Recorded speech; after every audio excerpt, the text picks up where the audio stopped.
Antoni París, responsable del programa El Gato de Schrödinger, el espacio de Radio Vilamajor en el que exploramos las fronteras del conocimiento actual.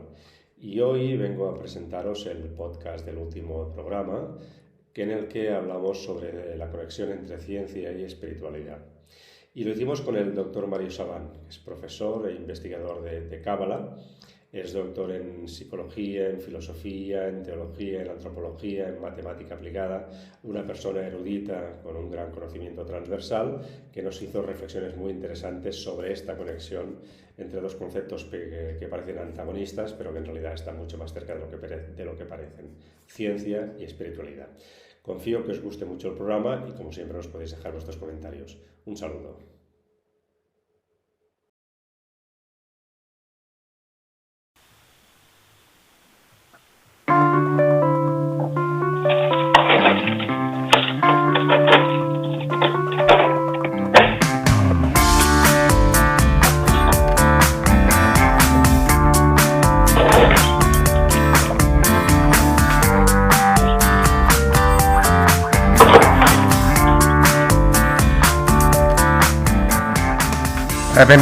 Bienvenidos a un nuevo programa del Gato de Schrödinger, el espacio de divulgación de Radio Vilamajor en el que exploramos las fronteras del conocimiento actual sobre la realidad en la que vivimos, o en la que queremos vivir, que tampoco parece estar muy claro.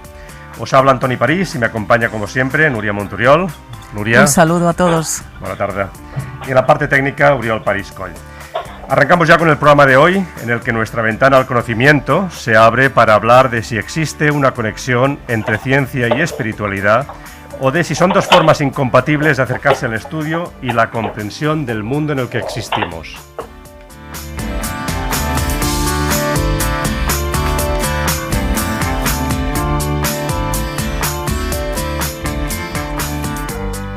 Este antagonismo entre ciencia y espiritualidad aparece en gran medida cuando hacia finales del siglo XVII se desarrollan los fundamentos de la filosofía y metodología científicas, y esa ciencia emergente empieza a observar con cierto recelo, por no decir desprecio, a todo aquello que tenga que ver con la espiritualidad y la visión trascendente de la vida. Por un lado, al confundirla con la religión, cosa bien distinta, y con las supersticiones que llenaban la vida de las personas por entonces.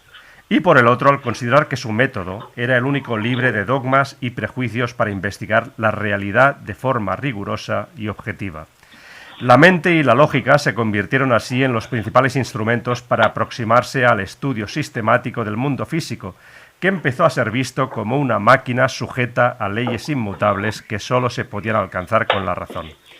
Este enfoque, sin embargo, hizo dejar de lado una parte fundamental de la esencia humana, como es la necesidad de abrirnos a otras percepciones de lo que nos rodea. Percepciones que no se exploran con la razón, sino con otras capacidades más relacionadas con la intuición, la imaginación o la voluntad de trascender a otros estados de consciencia. Si bien la ciencia académica sigue anclada en el rechazo a toda forma de estudio de la realidad que no sea su método, los avances realizados, por ejemplo, en física cuántica o en el estudio de la mente y la conciencia humana, han demostrado que existen o que hay que abrirse a otros paradigmas con los que abordar dicho estudio. Científicos de todo el mundo se atreven ya a poner en duda esta aparente objetividad y a hablar de nuestra conciencia individual y colectiva, cómo interactúa con el entorno, y a defender el hecho de que la espiritualidad y la ciencia no son solo compatibles, sino que son parte de la misma cosa. Y para profundizar en esta cuestión, esta tarde nos acompaña el doctor Mario Savant. Doctor Savant, bienvenido y gracias por haber aceptado nuestra invitación. Muchas gracias, al contrario, para mí un placer enorme. Lo es para nosotros y además sabemos de lo solicitado que está, con lo cual todavía valoramos más que haya aceptado hoy nuestra invitación. El doctor Mario Javier Savant es una persona que ha hecho del estudio, la investigación y el libre pensamiento un camino de vida, para lo cual ha explorado un gran número de disciplinas científicas y humanistas. Sus doctorados en historia, filosofía, matemática aplicada, psicología, antropología y teología por un lado, y su interés por la espiritualidad y la mística, más allá de cualquier religión, así lo ponen de manifiesto y le han merecido un amplio reconocimiento. Gran parte de este saber lo canaliza a través de sus más de 20 libros, conferencias y su escuela Psicología y Cábala, en la que imparte cursos sobre Cábala y el árbol de la vida aplicados a la psicología, el crecimiento personal y espiritual del ser humano. Doctor Savant, empezamos con una pregunta directa, ya que ya iremos matizando a lo largo del programa. ¿Existe una conexión entre ciencia y espiritualidad? ¿Son compatibles o son dos formas antagónicas de ver la vida y la realidad? En principio, hablar de antagonismo tiene un problema, porque en esta realidad nada es antagónico. Es decir, lo que nosotros visualizamos como antagónico es que no comprendemos la función que tiene cada cosa. Es decir, cuando usted explicaba al principio y atentamente oía la palabra trascendencia en relación a la espiritualidad, y la gente podría pensar que estamos hablando de una divinidad o que estamos hablando de un tema religioso, cuando estamos hablando de trascendencia, básicamente estamos hablando de la función que tiene cada cosa. Es decir, la función trasciende a la cosa. Cualquier cosa en esta realidad no fue creada para sí misma, fue creada por una función. Es decir, cuando se crea una mesa, la mesa no se crea para estar ahí, la mesa se crea para apoyar algo dentro de la mesa, tiene una función, más allá que luego no se ponga nada dentro de la mesa, o la silla está para sentarse. Si nosotros vemos el universo, todo el universo de alguna manera tiene su función. Entonces, cuando hablamos de ciencia y espiritualidad, la ciencia explica cómo funciona el universo y la espiritualidad explica la función de por qué funciona así. Es decir, en realidad, ambas son totalmente compatibles porque están analizando dos cosas diferentes. Es decir, la ciencia estudia el mecanismo, es decir, la ciencia estudia cómo se fabrica un reloj. Y la espiritualidad lo que estudia es para qué sirve el reloj, qué sentido tiene el reloj. Entonces, la ciencia no busca el sentido, la ciencia lo que busca es la ley que sustenta el mecanismo interno de la cosa. Es decir, la ciencia busca cómo funciona el universo, pero no entiende de alguna manera qué sentido tiene el universo, porque no busca eso. La ciencia no está buscando el sentido, la ciencia lo que busca es la metodología por la cual comprender el funcionamiento interno. Entonces no va a buscar la trascendencia, busca la inmanencia, busca la ley que certifica que ese universo funciona de ese modo. La ciencia busca el funcionamiento, cómo se crea una mesa, pero no busca la función de la mesa, no le interesa para qué el que compró la mesa la va a utilizar. La función de la mesa es un problema de quien la compró, el tema es cómo crearla. Entonces la ciencia lo que estudia son las leyes interiores del universo, pero no se pregunta por el sentido. Es decir, la pregunta por el sentido no es una pregunta de la ciencia directamente. Pero entonces no será, perdón, que nos quedamos entonces con la parte, pero la tomamos o la toma por el todo, y entonces se pierde precisamente el sentido del todo al tener una visión parcial. Claro, es que ahí está el problema. Es decir, por ejemplo, cuando la psicología nos explica Freud cómo funciona para él la mente, puede explicar cómo funciona la mente, pero cuando se le pregunta a un terapeuta del psicoanálisis, bueno, ¿cuál es el sentido de mi vida?, el terapeuta ya no puede avanzar por ahí, porque el terapeuta solamente, el que trabaja en psicoanálisis, entiende los mecanismos de la mente, pero no el sentido, porque no tiene sentido, es la mente en su evolución darwiniana, es decir, en su función materialista. Entonces nosotros tenemos un problema con la ciencia, que para hacerla unir, para de alguna manera que la ciencia se pueda unir con la espiritualidad, es que luego de todo el conocimiento científico nos tenemos que preguntar cuál es la función.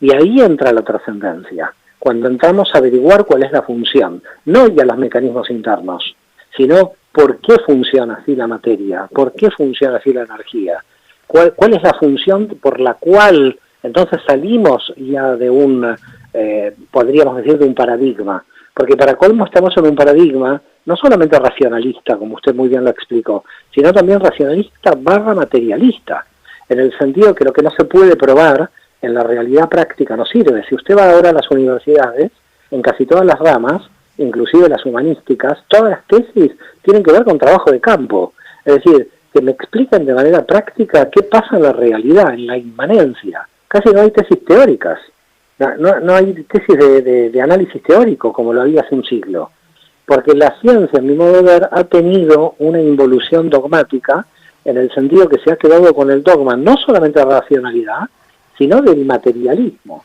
Es decir, la ciencia es muy materialista. Por eso, la aparición de la física cuántica, de la lógica difusa, de la psicología transpersonal, que van rompiendo los paradigmas anteriores y nos está llevando a que la ciencia empiece a conectar con la espiritualidad, porque las fronteras que hacían que una ciencia tenga un objeto están desapareciendo. Pero ya hubo muchos científicos a lo largo de la evolución del racionalismo que lo advirtieron. Por ejemplo, si usted analiza a Jean Piaget, más allá de su trabajo en psicología infantil, él fue un epistemólogo muy importante. Y él en un momento, cuando tenía que hacer su equipo de investigación en Suiza, él pidió diversas personas en diversas disciplinas. Y cuando le preguntaron para qué quería un profesor de filosofía en su equipo de psicología infantil, él dijo que si no podía ver desde todas las partes y desde todos los ángulos, él se estaba perdiendo algo.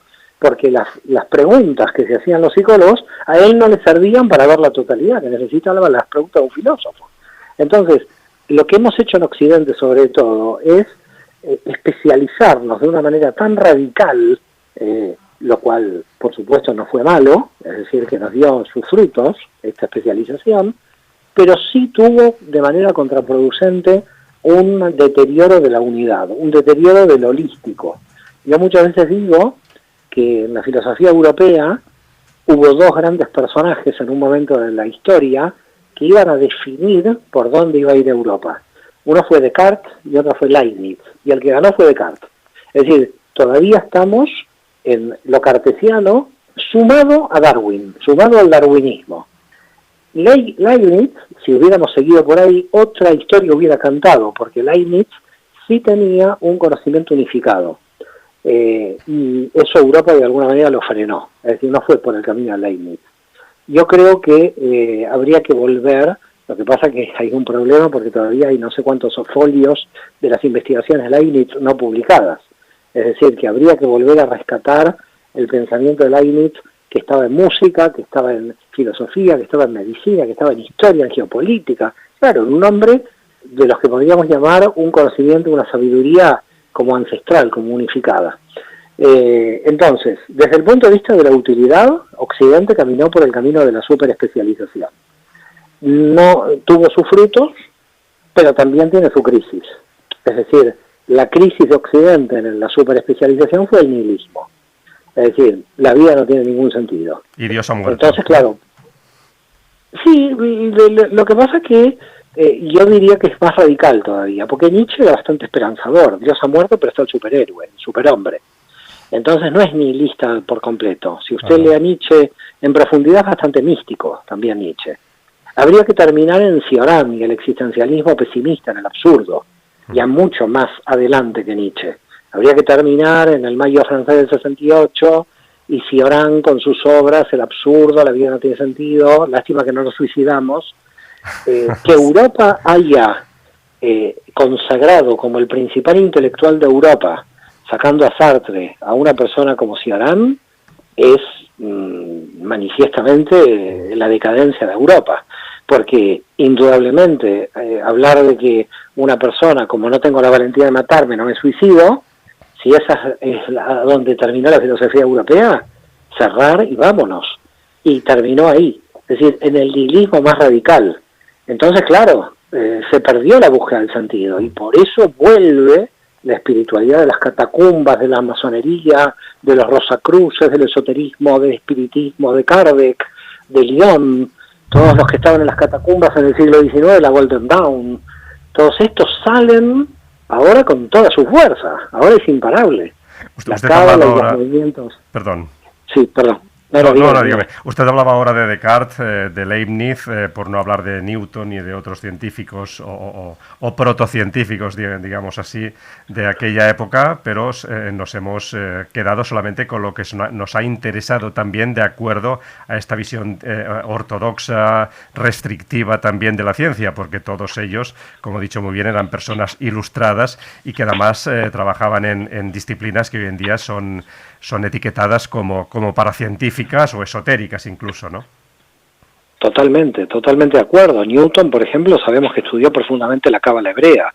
Leibniz también. De Descartes no lo sé, pero de Leibniz hay toda una obra de la influencia de la mística judía en Leibniz. Quiere decir que estos hombres, que son como las bases fundamentales, eran grandes personalidades y muy holísticos la gran mayoría. Luego hay una regresión, pero bueno, esa regresión es la compensación por esa superespecialización de la que hablamos.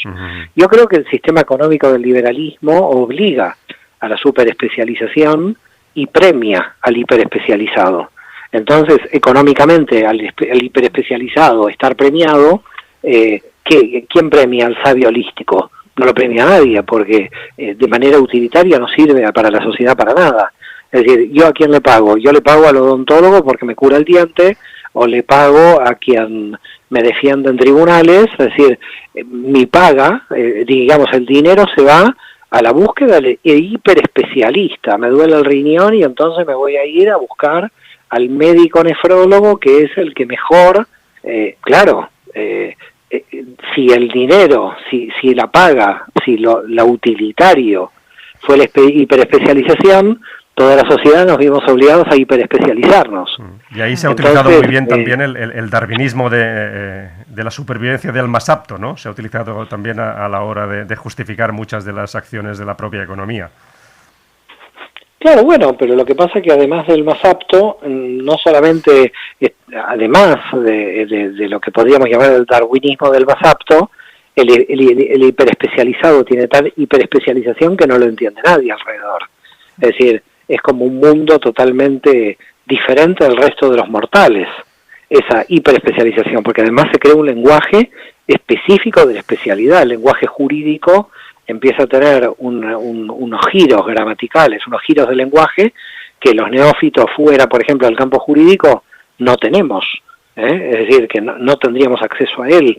Entonces empiezan a crearse torres de marfil en todos los campos, donde lo que se está haciendo es volverse un poco inexpugnable a la filtración de los matices y a la filtración también de las preguntas de otras disciplinas, porque indudablemente ninguna disciplina puede avanzar si siempre se hacen las mismas preguntas. Es imposible que avance la investigación con las mismas preguntas. Por lo tanto, la unión entre disciplinas es lo único que va a hacer que las disciplinas justamente arranquen de modo mucho más original, porque si no quedan absolutamente trabadas. Es como, no vamos a aplicar nada de informático a la medicina, pero ¿cómo puede ser si la medicina ha avanzado gracias a la informática? Bueno, menos mal que la informática avanzó para ayudar a los médicos. Quiere decir que los médicos se ven beneficiados del avance. Ningún médico dijo, yo no quiero nada de la informática, porque esto va a invadir mi objeto de estudio, o mi campo de acción. Entonces, yo creo que el siglo XXI está presentando un siglo donde tenemos que jugar mucho con los matices, con las transiciones, las fisuras, los vacíos, todo lo que, digamos, no podemos tener bajo control a todas las disciplinas, le tenemos que romper sus límites. Lo que pasa es que, claro, esto no es tan simple, porque romper los límites de las diferentes disciplinas implica que se pierdan las zonas de seguridad e identidad de las diferentes profesiones. Los profesionales, en general, justamente lo que quieren es apoltronarse en esa hiperespecialización. No quieren tener zonas grises. Y creo que donde crecen las cosas es en las zonas grises, en los matices. Sí. No crece nada en el blanco y negro. Antes hablaba precisamente de dogmas, apuntaba ya, y tenía aquí una pregunta sobre esta cuestión, ¿no? Al querer huir de los dogmas de la religión, quizás la ciencia parece de algún modo haber construido otros dogmas, en apariencia distintos, pero similares en su concepción más profunda y excluyente. Es decir, antes la intermediación con el conocimiento era la religión y ahora parece que es la ciencia. Pero si las ideologías lo que han hecho es cambiar los dogmas teológicos por los ideológicos. Hay gente tan fanática en el mundo ideológico como antiguamente en la teología. En el siglo XIX y sobre todo en el XX se vio matar poblaciones enteras porque no estaban ajustadas ideológicamente a la ideología dominante. Con lo cual eso implica que reemplazamos, es decir, la teología era un dogma con la fundamentación divina.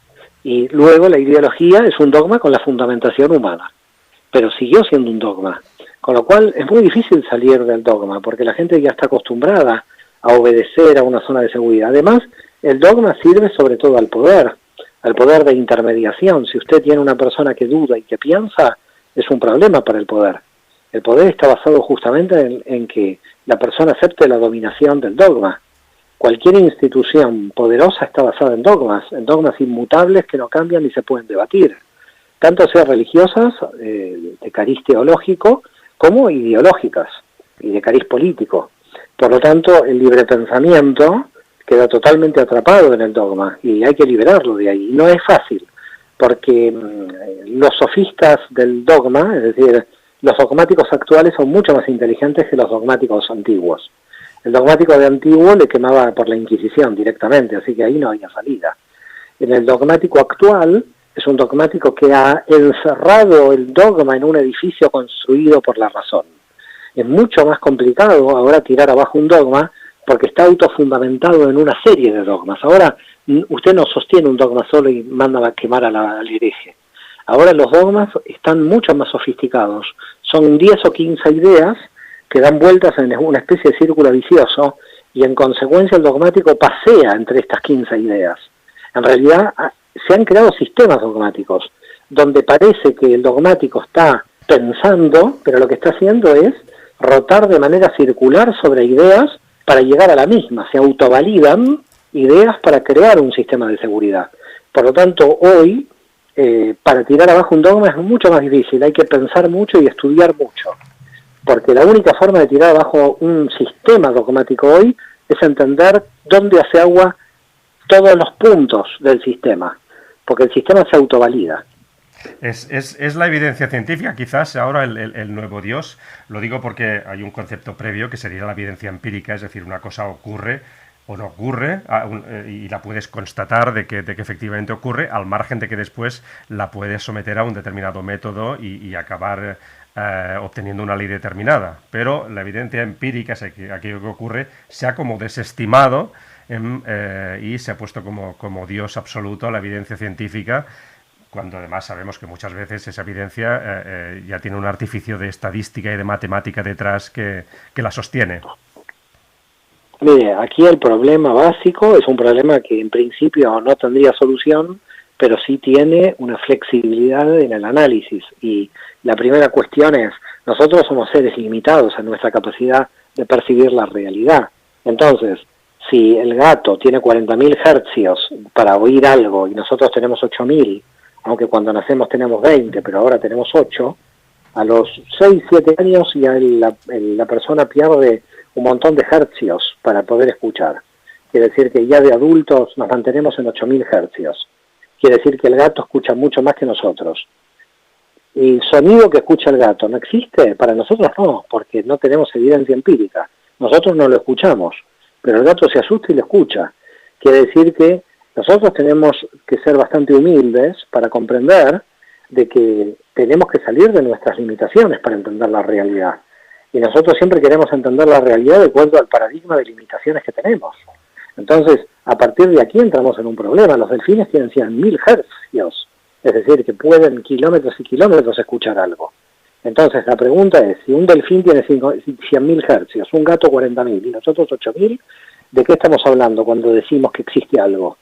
El sonido existe en las limitaciones de estructura que nosotros podemos escucharlo, pero sigue habiendo sonidos que nosotros no podemos escuchar.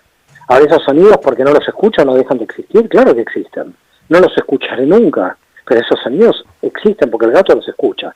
Entonces, partiendo, acá hay un problema, y es que nosotros tenemos que tener la humildad de comprender de que jamás de manera material vamos a poder experimentar por nuestras propias limitaciones realidades que se nos ocultan.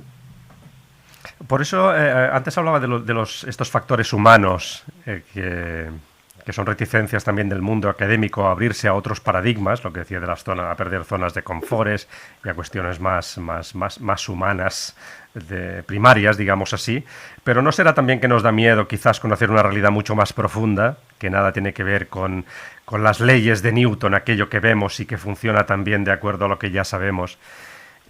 Por eso nos cuesta a lo mejor tanto quizá entender el mundo de la física cuántica, donde el concepto principal es la probabilidad y no el hecho constatable e inmutable. Totalmente, absolutamente de acuerdo. Absolutamente de acuerdo con usted, ¿no? Totalmente de acuerdo. Nosotros tenemos muchos miedos, porque nosotros tenemos un problema, sobre todo en Occidente, que es el control del saber. Nosotros no sabemos para saber, nosotros sabemos para controlar. Tenemos una tendencia a querer transformar el saber en poder. Y este es un gran problema. Es decir, no utilizamos el saber para nuestro cambio interior, para nuestro cambio de nivel de conciencia. Sí, nuestro saber lo utilizamos para crear armas, no para hacer la paz. Entonces, claro que podemos hacer armas muy eficientes, pero así nos estamos matando, nuestro nivel de conciencia es bajísimo. Entonces, a donde vamos es a un replanteo de que si no hacemos una percepción profunda, no va a haber ética que nos salve. Porque hasta ahora la ética estuvo marcada por el ejército y la policía, es decir, una ley exterior que nos está dominando. Si no tuviéramos ejército y policía, nos mataríamos entre nosotros. Porque nosotros no hemos elevado la conciencia, que es la percepción profunda, pero tenemos miedo de ir a la percepción profunda de nuestro ser. Y como tenemos miedo de ir a la percepción profunda por lo que podemos encontrar, salimos al exterior para poder resolverlo en el exterior. El exterior no puede resolver algo que no se puede primero resolver en el interior. Si las cuestiones no se resuelven en el alma humana, luego va a salir toda la agresión hacia afuera. Toda la agresión que podemos ver a través de armas, de ejércitos, o de una agresión familiar de un hermano a otro, todo tiene que ver de no poder resolver internamente las cuestiones, de no profundizar. Es decir, preferimos la agresión exterior al miedo interior que nos puede provocar el encontrar el vacío interior. Es decir, nos tenemos mucho miedo a nosotros mismos. Entonces, hay una descompensación energética porque no terminamos de hacer el trabajo interior. Y por ese motivo la espiritualidad lo que dice y lo que plantea es que si no se hace primero el trabajo interior, el exterior y todo lo que tenemos en el exterior no lo vamos a utilizar de manera coherente, porque vamos a tener una incoherencia en nuestro propio interior. Tiene que haber entre interior y exterior una coherencia. Y por lo tanto, yo voy a valorar una materia del exterior en la medida en que yo me sienta en paz con mi interior. Pero por más que tenga cosas en el exterior, todo lo que tenga en el exterior no me va a dar la paz en el interior. Y ya lo hemos visto en el siglo XX, que fue un siglo de acumulación de capital, donde la gente va teniendo cosas, la gente compra en Zara y en no sé dónde, cosas a 4 euros, a 5 euros, se puede acumular zapatos, y la gente está cada vez peor, se droga o entra en situaciones de vacío existencial. ¿Por qué motivo la gente, cada vez que la civilización a nivel material crece, es más infeliz? Simplemente porque no estamos haciendo el trabajo interior. Ahora hablaba usted de ética, otro concepto interesante. Escudarse en esta visión científica ortodoxa, restrictiva, limitante, excesivamente cartesiana y dogmática, nos evita también entrar en terrenos como el de la ética. Es decir, ¿el avance del conocimiento lo justifica todo? Y este es el problema. No lo debería justificar. No lo debería justificar, sino ahí tenemos el símbolo de la Torre de Babel. La Torre de Babel es un símbolo del problema. Babel en hebreo proviene de confusión. Se toman las mismas palabras que corazón al revés. Corazón en hebreo se dice lev y si lo da vuelta es Babel. Entonces Babel en hebreo su raíz es estado de confusión. Estamos en estado de confusión. ¿Por qué motivo? Porque pensamos que la materia nos iba a salvar. Pensamos que tener un auto, una casa y un perro nos iba a salvar. Y cuando la gente a los 40 años llega a eso, se siente más vacía que antes, porque no llegó a nada. ¿Por qué no llegó a nada? Porque no sabe al servicio de qué está esa materia. La materia no tiene una función en sí misma, si nosotros no le entregamos sentido. Por eso una persona en la India con un burrito puede ser feliz, porque no necesita del auto y de la casa, porque ya le da, ya agradece tener este burrito. Nosotros en Occidente hemos perdido la humildad del agradecimiento, de la valoración, no podemos valorar, porque nosotros hemos sido una sociedad de acumulación. Entonces, en una sociedad de acumulación, que la gente quiere acumular, el vacío se mantiene porque nunca se llena, la materia no lo puede llenar, porque la materia no tiene esa función, la materia es un instrumento al servicio de mi crecimiento interior. Cuando la gente no va al interior, ¿cómo lo hace? Bueno, me apoltrono en un sistema dogmático, sea teológico, ideológico, y me quedo ahí con una zona de seguridad, porque me da miedo ir hacia el interior, me da temor de ir hacia el interior. Entonces prefiero que una autoridad externa me diga lo que tengo que orar o me diga lo que tengo que hacer, y ahí nace el poder. El poder básicamente es una transferencia de los miedos individuales. El día que no tengamos miedo, el poder desaparece. Estamos escuchando El gato de Schrödinger, el programa de divulgación de Radio Vilamajor en el que exploramos las fronteras del conocimiento.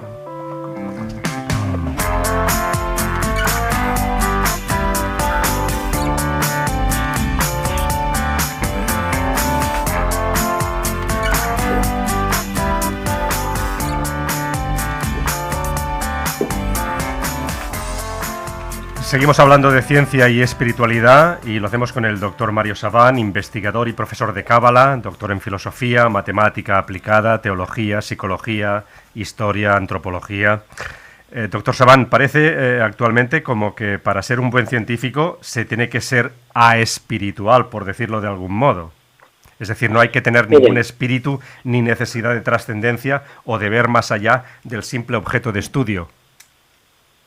Bueno, esto es una idea muy reduccionista de lo que está sucediendo hoy. Es decir, lamentablemente esto que usted describe es lo que está sucediendo. Pero ya le digo, lo único que hace es dejar a la persona sin crecimiento. Por otra parte, tampoco todas las almas tienen necesidad de crecimiento. Hay algunas que quieren repetir a sí mismas. Hay profesores en la universidad que cuando a los 35 o 30 años acceden a una cátedra, se siguen repitiendo hasta que tienen 70. Y se vuelve una zona de seguridad y no hay casi ningún tipo, digamos, de actualización de los programas. Entonces, ahora, ¿por qué pasa esto? Y bueno, pasa porque tampoco hemos sido, de alguna forma, estimulados al crecimiento interior. Una de las razones por las cuales nunca fui profesor dentro de la universidad, es decir, sí, me presento con las tesis, la defiendo y me voy, es porque hay mucha pérdida de tiempo. Hay mucha pérdida de tiempo porque no hay espacio de investigación. Cuando se acceden a becas de investigación en la universidad, durante los 2 años que yo conozco amigos investigadores no pueden investigar. Lo que investigan son otras becas para aplicar dentro de 2 años. Entonces, lo que hace un investigador en general en la universidad es estar investigando las próximas becas antes que se le acabe la próxima. Y entonces van investigando. Entonces usted ve que hay como una carrera. Lo que habría que hacer es a un investigador financiarlo durante 20 años, ¿no? Buscándole, no que busque becas cada 2 o 3 años, porque el sistema está como mal estructurado. Entonces, lo que no se ve es un estímulo, digamos, y esto yo creo que es lo que está fallando. Me parece que tenemos que reestimularnos de alguna manera, automotivarnos para nuestro crecimiento, pero no todos tienen el mismo carácter. Hay gente que si se queda en su zona de seguridad tampoco la podemos sacar de ahí. Es decir, que nosotros no somos evangelizadores de los demás. Si uno tiene una zona de seguridad y se queda ahí, si uno es un dogmático y se queda ahí, no pasa nada. El único problema del dogmático es que me impongan el dogma a mí. Es decir, el problema del dogmático es si él me quiere evangelizar. Yo no lo voy a evangelizar para que deje de ser dogmático, porque ese es el camino de su vida. Yo no voy a interferir en su zona de seguridad. Si él quiere quedarse en su zona de seguridad, está libre para quedarse en su zona de seguridad. Yo no estoy en una zona de seguridad, yo salgo de mi zona de seguridad, pero, claro, cuando alguien sale de una zona de seguridad, como librepensador, llamémosle hereje en la Edad Media, lo que está proyectando es una libertad que el dogmático no tiene y el dogmático tiene que atacar. Esto le iba a preguntar también. General, claro, en general el dogmático no puede no atacar porque se ve proyectado en el librepensador, en lo que no puede hacer, que es salir de su zona de seguridad. Claro, por eso le iba a preguntar también, ¿esta ortodoxia académica y universitaria hace que parece que se esté desplazando la investigación más atrevida, más heterodoxa, fuera de los recintos universitarios, ¿no? Esta que intenta explorar las fronteras del conocimiento, más allá de la física cuántica, que de alguna manera sería aquella disciplina a la que se le permite de algún modo explorar terrenos que salen de lo convencional, ¿no? Es que se le preguntó a un periodista en la década del 70, 74, le preguntó a Lacan si él investigaba en la universidad, y él lo miró y le dijo, eso es un contrasentido. En la universidad no se investiga, se controla el saber. Es un contrasentido. Las investigaciones, las grandes investigaciones fueran del marco de la universidad, siempre. Spinoza escribía lo que escribió fuera del marco de la universidad, y cuando le ofrecieron una cátedra en la universidad, él dijo que no, porque iba a tener que pensar de acuerdo a la estructura de la universidad. Lo peor que ha pasado en las religiones es que los pensadores religiosos han sido financiados por sus propios grupos religiosos. Por lo tanto, si usted está financiado por un grupo religioso, ¿qué va a escribir? Si yo estoy financiado por el Opus Dei, ¿qué voy a escribir? No voy a escribir algo que no me guste del Opus Dei, porque estoy financiado. Por lo tanto, mientras exista financiación de por medio por parte de un grupo o de una universidad, uno no tiene realmente una libertad total. Una libertad total implica la autofinanciación. Y gracias a Dios es mi caso, porque yo me mantengo de mis clases. Con mis clases de cábala me autofinancio y puedo decir lo que quiero. Es más, algunos clérigos o rabinos me dicen, qué suerte que tú puedes decir lo que nosotros pensamos y no podamos decir. Porque si ellos lo dicen, salen de la estructura, los expulsan. Sí, es menuda confesión, ¿no? Usted se ha aproximado, ha hablado de la cábala, lo hemos comentado también al principio, usted se ha aproximado a la espiritualidad, al conocimiento místico, por decirlo de algún modo, a través de la cábala, además de encontrar en ella la conexión con muchas disciplinas científicas y humanísticas, para ilustrar también a las personas que nos están escuchando qué es la cábala y qué aporta a la hora de aproximarnos al conocimiento del mundo en que vivimos. ¿Por qué le ha sido tan útil? La cábala es la búsqueda de la unidad del sentido del universo y del sentido del alma. Lo que básicamente la cábala busca es comprender. Es un camino de comprensión, no de creencias. Las religiones creen, la cábala no cree, la cábala experimenta. A mí cuando muchas veces me dice, ¿usted cree en Dios? No, no cree en Dios. ¿Cómo? ¿Usted es ateo? No. Yo experimento a Dios en mi interior. Es muy diferente que creer. Creer es una idea que mañana creo, mañana no creo, me va mal, digo no creo en Dios porque me fue mal, me va bien, creo en Dios. La creencia es un estado mental que puede estar desconectado de la realidad. En cambio, la experiencia es lo que yo experimento. Y ahora, claro, la gran pregunta es qué es Dios para alguien que dice experimenta a Dios. A mi modo de ver, experimentar a Dios implica poder valorar y comprender la función de todas las cosas. Es decir, todas las cosas son sagradas. Todo tiene una sacralidad. Ahora, ¿qué le da esa concepción de sagrada a las cosas? El encuentro con esa función, el encuentro con ese valor. Cuando alguien valora las cosas, cuando alguien agradece, una persona que es agradecida, es una persona que es feliz. Porque en el agradecimiento lo que está haciendo es darle valor a las cosas. No digo una bendición por una comida, agradezco esta comida, puede ser a Dios, al universo, a lo que quiera, a nada. Agradece usted la comida, más allá de cualquier teología, de cualquier nombre que le pongamos, y el acto que está haciendo usted de agradecimiento es de elevar a su conciencia la importancia que tiene esto. Es decir, la importancia. Yo cuando agradezco un libro que me pude comprar, estoy muy feliz con el libro. Ese libro que es material lo estoy elevando de alguna manera. Quiere decir que la sacralización es darle valor a todas las cosas. Y lo que sucede en la Kabbalah, que es lo que marca el cambio de percepción que se produce a través de la espiritualidad que los sabios de Israel a través de todos los siglos han trabajado, es un cambio de percepción donde podamos valorar la vida en especial, digamos. Es decir, darle un sentido a nuestra vida. El sentido que puede ser un panadero feliz haciendo pan, cuidado, no estamos hablando de que tiene que ser un astronauta que llega a la luna, no estamos hablando de... Estamos hablando de las funciones mínimas que puede una persona cumplir en esta sociedad, en esta realidad. Entonces, la Cábala es toda una disciplina, toda una sabiduría que los sabios del pueblo de Israel durante siglos crearon para que nosotros comprendamos la realidad con la máxima profundidad posible. Y por eso yo digo que es un camino de conocimiento.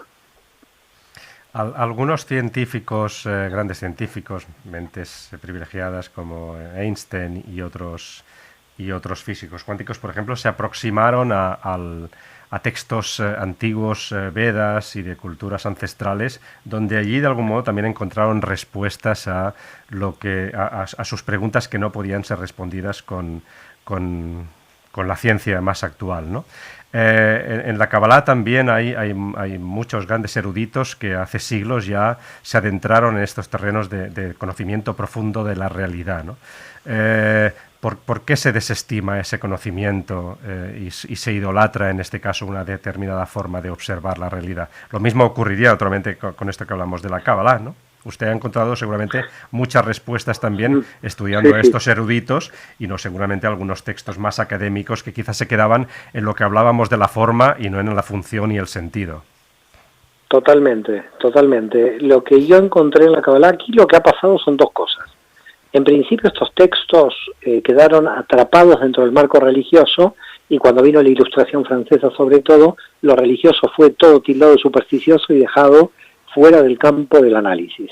Entonces, como bloque, todo lo religioso fue sospechoso de superstición. Esa fue la primera desgracia que tuvo esa ciencia de la Kabbalah metida en estos textos, que fue, de alguna manera, entendida dentro del bloque religioso y rechazada como bloque religioso. Entonces, al ser rechazada, no fue estudiada y los científicos ignoran la cantidad de material científico qué hay de científicos ocultos dentro del manto religioso. A ver, hasta el siglo XVII, XVIII, si había una persona que pensaba científicamente, ¿dónde iba a ir?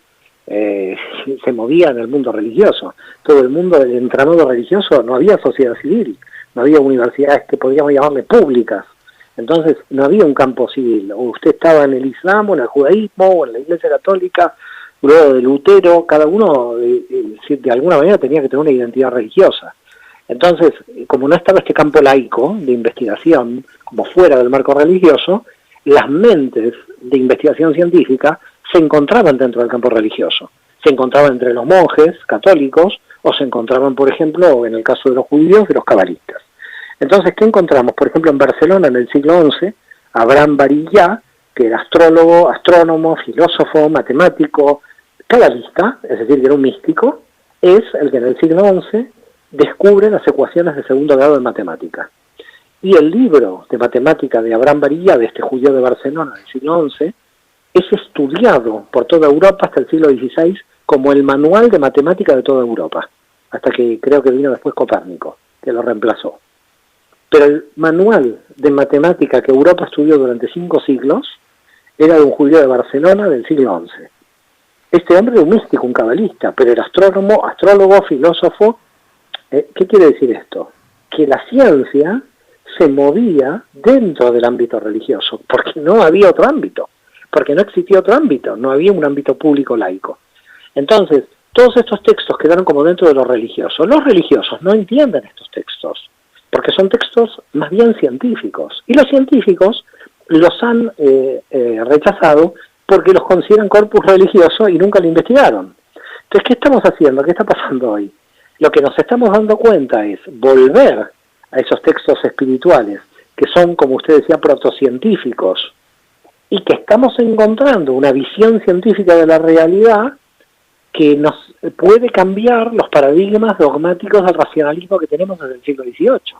Es decir, hay como una ciencia que es la cábala oculta dentro de los manuscritos hebreos religiosos, que no son religiosos, que están imbuidos de un lenguaje religioso, en un ambiente religioso, porque en esos siglos no había otra cosa que el ambiente religioso, pero cuyas características de análisis son científicas.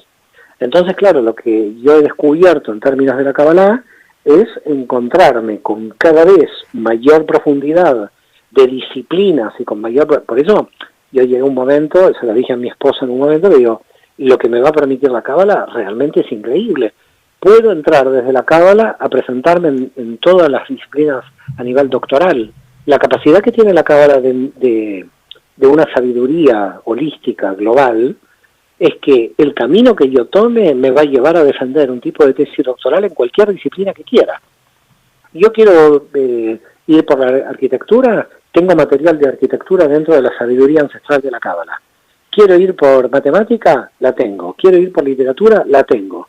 Es decir, lo que se puede ver, y lo que de alguna manera yo estoy demostrando con mis investigaciones, es que a partir del núcleo de la sabiduría antigua medieval que los cabalistas judíos a lo largo de la media crearon, yo me puedo presentar en todas las disciplinas porque esa disciplina en esa época todavía estaba unida a todas, todavía no tenía el grado de hiperespecialización.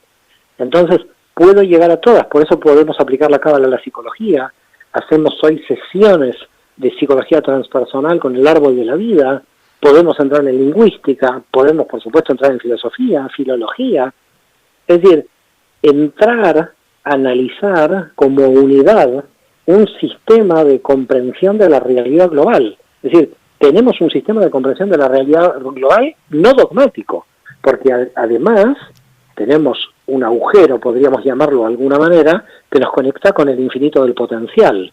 Quiere decir que yo no tengo un sistema cerrado dogmático.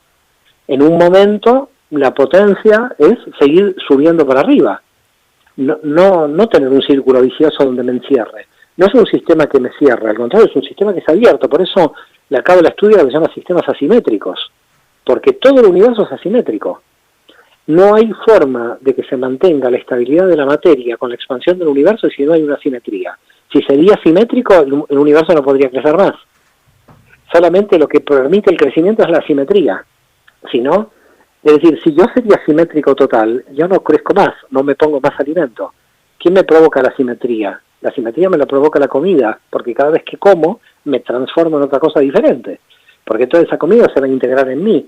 Quiere decir que la propia biología de nuestro cuerpo humano y del cuerpo de los animales es un sistema que permanentemente está creando una simetría. Ahora, esto que la Cábala planteaba hace siglos en la época medieval, aparece Varela y Maturana en Chile como los grandes sabios que nos explican esto. Pero esto estaba explicado por los sabios de Israel hace siglos. El sistema entre lo femenino y masculino de asimetría. Pero ellos llegaron a una conclusión científica cuando la teníamos en textos antiguos de hace 10 siglos.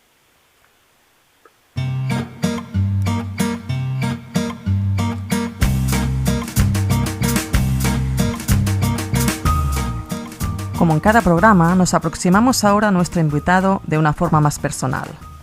Doctor Saban, a usted se le suele presentar como un erudito centrado en el estudio, la investigación y la docencia sobre Cábala y la espiritualidad. Más allá de esta definición, ¿cómo se describe usted a sí mismo? Es decir, basándose más en quién es y no en todo lo que ha hecho.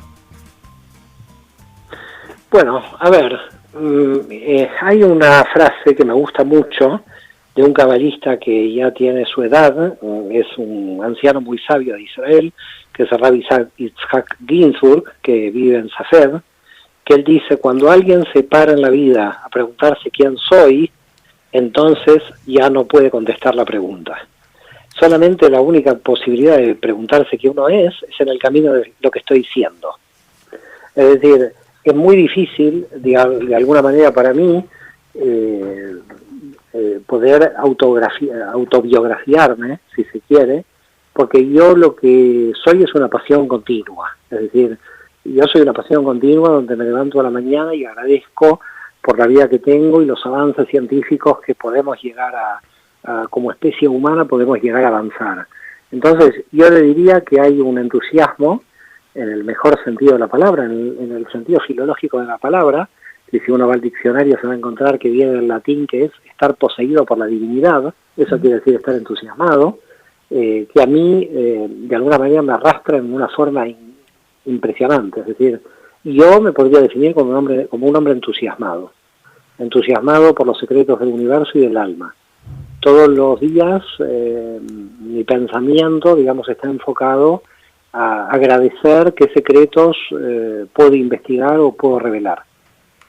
Podría yo definir mi vida como un entusiasmo continuo. ¿Y de niño y de adolescente también se definiría así? ¿Qué le gustaba hacer cuando era niño? ¿Cuáles eran sus motivaciones? ¿Ya dedicaba tanto tiempo a la lectura y a la escritura? Dime. Sí, de adolescente tengo una anécdota que proviene de Barcelona, aunque yo vivía en Buenos Aires. De adolescentes que cuando yo tenía 9, 10 años, mis padres me compraban la enciclopedia Salvat, esa que venía en tapa roja, tan bonita. Sí. Claro, se lo van a acordar las personas que tienen más de 50, lo que estoy contando, porque estamos hablando de hace muchos años, y ya de pequeño fue muy estimulado en el ambiente familiar a la lectura, al pensamiento, pero claro, mis padres estaban un poco preocupados de no ser muy social, es decir, un niño que está estudiando con los libros todo el día. Mi madre sobre todo se preocupaba con quién va a hablar, que tenga amigos, cómo va a interaccionar. Y bueno, entonces ella me apuntó a un club en Buenos Aires para ir a conocer amigos, y a veces iba y a veces me escapaba de la biblioteca, así que pobre mujer intentó. Pero bueno, luego fui bastante sociable. Pero de pequeño siempre tuve una gran, sobre todo, fascinación por la historia. A mí el tema de filosofía, mística, teología me vino más grande. Pero de joven mi fascinación era la historia humana. Pero era una persona, un pequeño ser muy curioso desde pequeño. Siempre, y esa curiosidad muy estimulada por el ambiente familiar. Le escuché una vez en una entrevista que explicó que su abuelo fue un gran referente suyo, que le introdujo en la lectura de la Cábala. ¿Nos puede contar esta historia? Que creo que está relacionada también con sus, no sé, ¿nos puede...?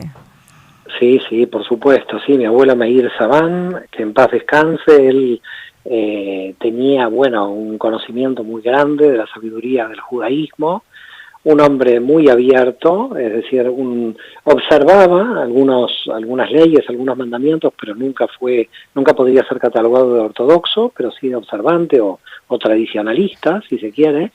Un hombre muy abierto, pero muy leído, muy profundizando siempre, y entonces siempre recuerdo que cuando tenía menos edad, estamos hablando quizás 6 años, 5, cuando uno comienza más o menos a leer, me acuerdo que me ponían su falda, y entonces me dice, vamos a leer, y yo la verdad que a esa edad mucha ganas de leer no tenía, yo quería jugar, y entonces me dice, no, porque es muy bonita la lectura. Entonces yo seguí ahí, y él me daba un caramelo sus, y me decía, mira, te vas a ganar un sus y lees conmigo 5 minutos. Por supuesto me quedaba 1 hora porque me quería llevar muchos sus. Lógicamente. Y entonces él sí, fue una gran personalidad. Él murió cuando yo tenía 15 años. Me pasó ya un caso curioso cuando él falleció, porque yo sentí el día que falleció como que había fallecido, pues yo tenía una gran conexión con mi abuelo, y entonces cuando mi madre me levanta, me acuerdo el 8 de abril de 1981, cuando mi madre me levanta a la mañana, me dice, ¿sabés que el abuelo Mayr murió? Le dije, bueno, mamá, ya lo sabía, no te preocupes. Y me di vuelta y seguí durmiendo como si nada hubiera pasado, una cosa muy rara. Porque es como que ya mi duelo había sido un día antes. Había mucha conexión con él a nivel energético, y yo creo que había sentido su... Y después me pasó una anécdota, que nunca le he contado esta anécdota en ninguna parte, en ninguna otra entrevista anterior, y ahora la recuerdo, no sé por qué me vino, como usted me trajo a mi abuelo, ahora me vino la anécdota. Pues. Sí, esta anécdota es muy curiosa, porque mi abuelo dijo que sus libros en hebreo los iba a heredar yo. Tenía más nietos, pero los demás nietos es como que no estaban tan preocupados por este asunto, y como él sabía que a mí me encantaba toda la lectura, dijo, mis libros de rezos y mis libros de hebreo, por favor que los herede Mario. Entonces, luego de una semana que había muerto, 15 días, no recuerdo cuánto tiempo luego de la muerte de él, fue el doloroso momento de empezar a sacar las cosas de él, a mirarlas, a ver qué parte de la familia se las reparte. A mí me iban a tocar esos libros en hebreo, porque ya toda la familia sabía que me los iban a dar. Y cuando abrimos los libros en hebreo y mi padre abre uno de esos libros, vuelan todas las puertas de la casa. Pero vuelan, ¿qué es? Una cosa, pero que nos quedamos como... Vuelan, se cierran todas las puertas, las ventanas se abren de una manera, pero estrepitosa, que parecía que venía un temporal, y realmente no había tanta fuerza, tanto viento afuera. También fue una cosa bastante misteriosa. Se abrieron las ventanas, se cerraron las puertas, y todos nos quedamos en habitaciones diferentes, porque todas las puertas estaban cerradas, en el momento en que yo había tomado un libro y lo había abierto de mi abuelo, y nos quedamos todos un poquito así como diciendo, ¿qué está pasando aquí? ¿No? Estará el abuelo dando vueltas, sí, ya. Un mensaje. Fue raro, fue una sensación rara. Y tengo los libros de mi abuelo, y por supuesto cuando me trasladé de Buenos Aires a Barcelona a hacer mi primer doctorado de filosofía, me traje los libros en hebreo de mi abuelo, que los tengo con mucho cariño. Claro. Tengo uno muy, muy antiguo, que es una narración de la Pascua hebrea del año 1781, porque esa obra la heredó de su suegro, mi abuelo, y su suegro de su padre, y así, así que no sé qué antepasado mío compró en Ámsterdam ese libro en 1781.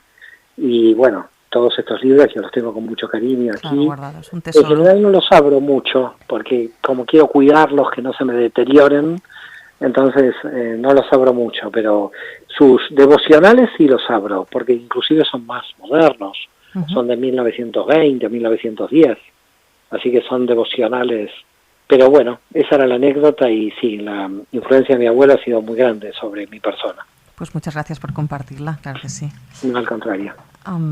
Mira, tengo más preguntas. ¿Todos sus estudios y doctorados y conocimientos en general de la vida le han ayudado a comprender más al ser humano y en concreto a usted mismo? Totalmente, absolutamente. Sí, absolutamente.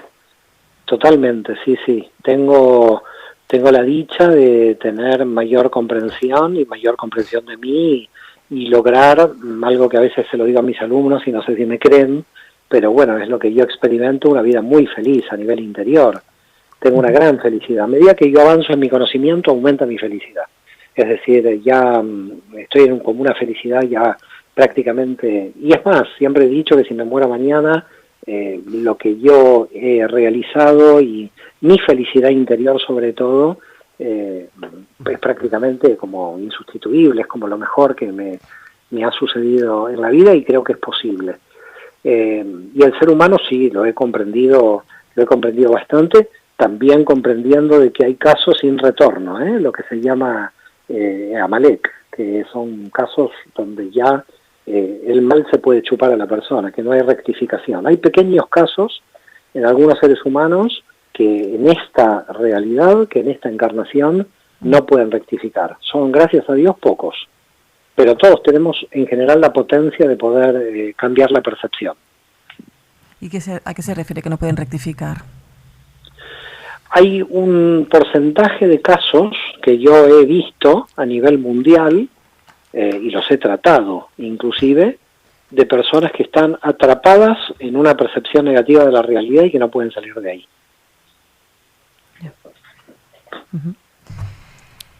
¿Cómo le ha enriquecido el conocimiento estrictamente científico en su proceso de crecimiento espiritual? O a la inversa, ¿cómo le ha enriquecido el crecimiento espiritual en su conocimiento científico? En realidad para mí ya son uno, ya no los puedo dividir. Yo cuando avanzo en ese conocimiento científico, para mí lo integro prácticamente a nivel espiritual en forma automática. Yo ya no vivo en esa dualidad, yo prácticamente vivo en la unidad, vivo en comprender que la comprensión teórica científica me envía directamente a un cambio de percepción de la realidad, a un cambio experimental en mi interior. Por eso digo, la ciencia y la espiritualidad en mí ya no son bipolares, digamos, ya se unen en un punto en forma permanente. Cuando estoy leyendo un texto que podría ser catalogado como científico, ya está operativo a nivel espiritual en mí, ya estoy viendo cómo, qué elementos de estrategia tiene mi alma para poder, de alguna forma, encontrarle esa función trascendente a eso que yo estoy estudiando. Por lo tanto, en mí ya no hay polaridad, no hay una y otra, ya van de la mano, van como en simultáneas. Antes he comentado que usted es feliz. ¿Qué es la felicidad? Es estar bien con uno mismo. Aceptarse. Es estar en paz con uno mismo. Es saber que lo que uno está haciendo, lo está haciendo lo mejor posible. No lo mejor, por supuesto. Lo mejor, lo perfecto no existe en esta realidad. Pero dentro de las posibilidades limitadas que uno tiene, está realizando la mejor versión de sí mismo.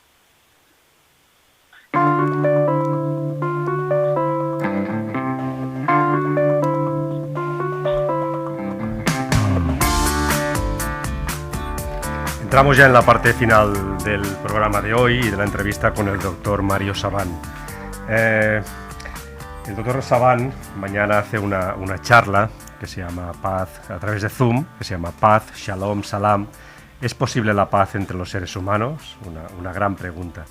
Si me permite hacer un apunte ahora de temas casi geopolíticos, ¿no? Y ya que formas parte usted de la comunidad hebrea, y además siempre tiene afortunadamente esa posición de pensamiento crítico, ¿cómo ve el enfrentamiento actual que se está produciendo en Israel? Bueno, yo creo que el ser humano le está costando cambiar el paradigma. No estamos pensando en una familia humana universal, sino que todavía tenemos conciencias tribales.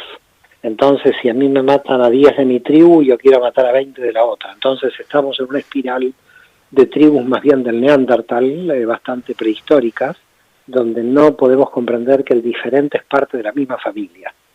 Esto, cuando sucedió todo esto, me hizo acordar, no sé si usted recuerda, las chicas secuestradas en Nigeria, ¿recuerda? Hace unos años, fue inclusive antes de la pandemia esto, que fueron secuestradas. Yo, cuando pasó esto, me pregunté qué hubiera pasado si hubieran sido 200 suizas en vez de 200 nigerianas, porque calculo que si hubieran sido 200 suizas, toda Europa estaríamos clamando justicia o venganza.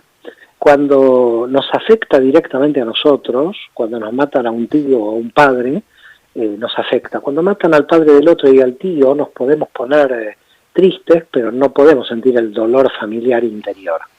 Entonces, todavía a nivel humano tenemos muchas lealtades emocionales, y yo también la tenemos todos en Cataluña, los catalanes tienen la suya, cada uno tiene su lealtad, que no está mal, la lealtad familiar, pero creo que tiene que haber también una lealtad para la humanidad, una lealtad que nos falta. Y mientras no tengamos una lealtad para el género humano, en general, vamos a tener un problema. Por eso yo creo que es ahí donde mi enfoque es muy compatible con la enseñanza del samaritano, ¿no? Con el buen samaritano que ayuda al herido. Porque yo creo que el samaritano en la parábola de Jesús no era judío y por lo tanto era de otra nacionalidad. Y entonces, claro, en una conferencia en Salamanca hace muchos años, yo dije, bueno, cambiemos el buen samaritano por el buen catalán, lo dije en medio de Salamanca. La gente se asustó un poco. Entonces, todavía nos falta tener una conciencia de humanidad global y seguimos teniendo conciencia de tribu. Conciencia de tribu. Mientras tengamos estas conciencias de tribu, seguiremos teniendo guerras tribales. Por lo tanto, las guerras tribales ya no funcionan, pertenecen a la prehistoria. Pero no pertenece a la conciencia única. Pero parece como si esas creencias tribales y esa conciencia tribal, además, entonces, si se le suman dogmas religiosos, parece como si se fueran al cerebro reptiliano casi y límbico, que se graban a fuego, son absolutamente irracionales. ¿Cómo se remueve toda esa conciencia tan primitiva, tan primaria, no? No, la conciencia primitiva es primitiva, no se remueve, es el concepto de Amalek, el mal absoluto. Es decir, lo que tenemos que hacer nosotros como humanidad es comenzar por la educación del diferente. Es decir, cuando los alumnos de Cataluña vayan a Filipinas y los alumnos de China vayan a Japón y entre los diferentes niños puedan... Esto fue el milagro de la Unión Europea, que no creo que fue un milagro ético, fue un milagro de 2000 años de sangramiento europeo al que llegaron a la conclusión que si se seguía matando en Europa no quedaba nadie. Por lo tanto, al final, la Unión Europea es el trabajo de unión obligada de no matarse más entre tribus, porque si usted estudia la historia europea, la historia europea no es muy digna tampoco del ser humano, son imperios contra imperios, casi hasta la Segunda Guerra Mundial. No sé si ningún país o continente está libre de todas esas cuestiones. Por eso nadie es libre de pecado, ¿no? Que tire la primera piedra. Pero todavía tenemos esa conciencia tribal que hace que el de la otra tribu sea pasible de ser muerto y asesinado porque no tiene derecho a vivir. Entonces, claro, estamos con una tecnología al servicio de una desconexión de la conciencia. Y creo que tenemos un reto terrible a nivel mundial. Tenemos como humanidad entera aumentar el nivel de conciencia. Y es muy difícil, porque hay muchísima superpoblación, muchísimas culturas que están cerradas a este aumento de nivel de conciencia, y habrá enfrentamientos como los hubo entre el Imperio Romano y los bárbaros. Pero bueno, al final los bárbaros se romanizaron con el tiempo, pero duraron 7 siglos hasta que se romanizaron. Porque al final usted piense que todas las naciones europeas descienden de bárbaros que destruyeron al Imperio Romano. Así que los bárbaros al final se civilizaron, pero bueno, costaron muchos siglos la civilización de los bárbaros. Entonces todavía hay personas que viven en una mentalidad de barbarie y es muy, muy complicado llevarlos a la civilización. Es muy complicado, porque son culturas que no han pasado por ninguna revolución, ni por la inglesa, ni por la francesa, ni por la ilustración, ni por la revolución industrial. Culturas que no han pasado por estos paradigmas evolutivos a nivel histórico, son culturas que no se adaptan tan fácil a esta realidad. Entonces, claro, a nivel global va a ser muy difícil aumentar el nivel de conciencia, pero bueno, por lo menos lo tenemos que intentar hacer. Es decir, nuestro intento, yo por eso digo, ser espiritual en este momento es apostar por la supervivencia biológica de la especie. Aquí no estamos hablando de conflictos entre países, aquí estamos hablando ya de si la especie humana va a sobrevivir o no, y es ahí donde está lo grave. Creo que nadie enfoca el problema realmente que hay. Es decir, la gente enfoca los intereses de Rusia, los intereses de Israel, de Irán, de aquí y de allá, pero el interés de la humanidad en sobrevivir no está enfocado, y creo que ahí estamos ante el problema. Es decir, seguimos teniendo intereses nacionales o tribales, donde si no enfocamos a la humanidad en general, es que nos vamos a cargar a la humanidad. Creo que estamos ante un problema de supervivencia biológica, de los cuales los políticos no están por la labor, no lo pueden ver, y esto es bastante peligroso. Y por eso desde el mundo espiritual sí lo estamos viendo, nos estamos adelantando a verlo. Y por eso advertimos a la política, así como el profeta Natán le dijo a David, tú has transgredido, nos estamos adelantando a decir, los intereses de las naciones, los imperios y las tribus pueden tener un efecto letal sobre la supervivencia de la especie. En este sentido, cuando muchas veces decimos que la ciencia nos va a dar las soluciones a todos nuestros males, la ciencia y la tecnología, quizá la respuesta a la solución o la solución a estos males vendría de esa consciencia colectiva que tanto nos cuesta entender, ¿no? Y por eso hay que hacerlo uno por uno con todos los niños en todos los países al mismo tiempo. Y es muy difícil. Tiene que haber una decisión mundial.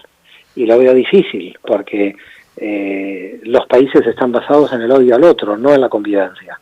Entonces será muy difícil, pero bueno, hay que intentar seguir trabajando en este sentido. Si no trabajamos en este sentido, ¿de qué vale la existencia? El sentido que tenemos es sobrevivir como conciencia en este universo. Yo igual, de todas maneras, temo que si igual la raza humana desaparece, tampoco me preocupa demasiado, porque la conciencia universal se encarnará en otras civilizaciones. Han desaparecido miles de especies antes. Por eso, no seremos dignos de evolucionar más. Hemos llegado hasta un punto y no podemos evolucionar más. Tampoco es grave, el universo seguirá evolucionando sin nosotros. Eso sí, lo ha hecho y lo seguirá haciendo.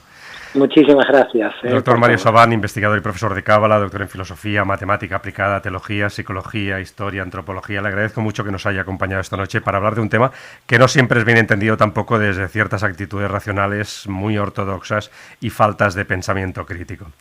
Recomendamos la página web de la Escuela del Dr. Sabán, Psicología y Cábala, donde encontraréis información muy interesante sobre cursos y otras actividades que organiza el Dr. Sabán. Gracias y buenas noches. Buenas noches, gracias, un placer. Gracias a vosotros.